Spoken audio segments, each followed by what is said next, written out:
than 2 decades of rule by Tunisia's one man, revolution has marked its place in Ben history. Ali. Tunisia is now a country in chaos. But it didn't happen overnight.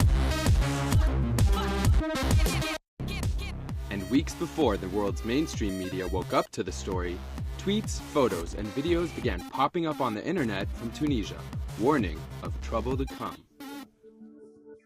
A fruit and vegetable seller from Sidi Bouzid had set himself on fire on December 18th, and suddenly, reactions on the Twitterverse were exploding.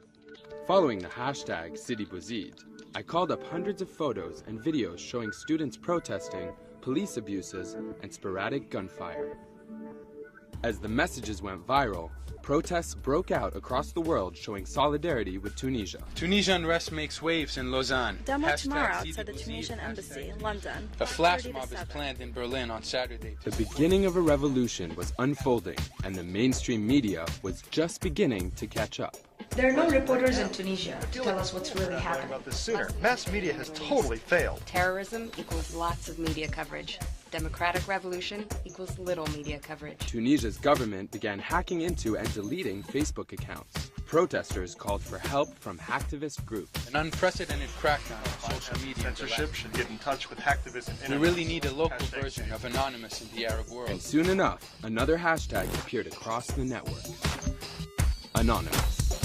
The Tunisian government has decided it wants to restrict the freedoms of their own people. In doing so, the Tunisian government has made itself an enemy of Anonymous.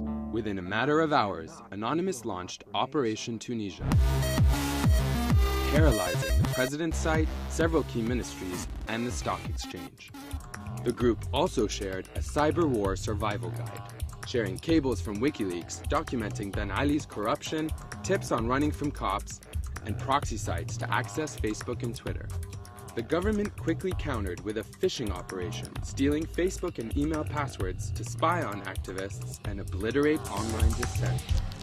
But tweets continued to spread, documenting a society's breakdown. The internet is reportedly cut off from Sidi Bouzid. People are creating barricades to protect their neighborhood. Students demonstrating in Klabia, 50 miles Injured east. young man shot by police in his back in cuffs.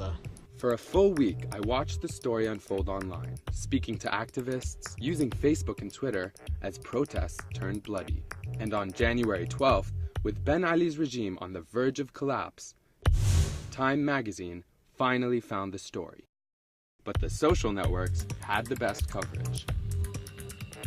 A new power structure had emerged, and protests had spread to other countries, and governments scrambled to buy time. Algeria steps up grain imports. $1 of Jordan sacks government. Plus free food for a year to keep calm. But the anger had already rooted itself inside Arab minds.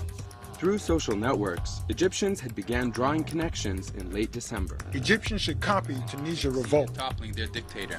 That will start a chain reaction in the Arab world. Tunisia solidarity demo on Sunday. Inspired by Tunisia's success, finally, the fear factor had broken. January 25th, a public holiday in Egypt, marking the day in 1952 that saw police back up the Egyptian people's resistance against British occupation. As people organized, they drew upon Tunisia's success, sharing pamphlets on peaceful protesting and self-defense. They made plans to circumvent police barricades, quickly capturing the world's attention. But Mubarak also learned from Tunisia. On January 27th, just as President Obama appeared live on YouTube answering questions from the public, Egypt's president took the unprecedented step of shutting down the internet. But he was too late. The World Wide Web was against him. The accounts of police abuse and violence circulated online, including footage that the Associated Press picked up showing what some have called Egypt's Neda moment.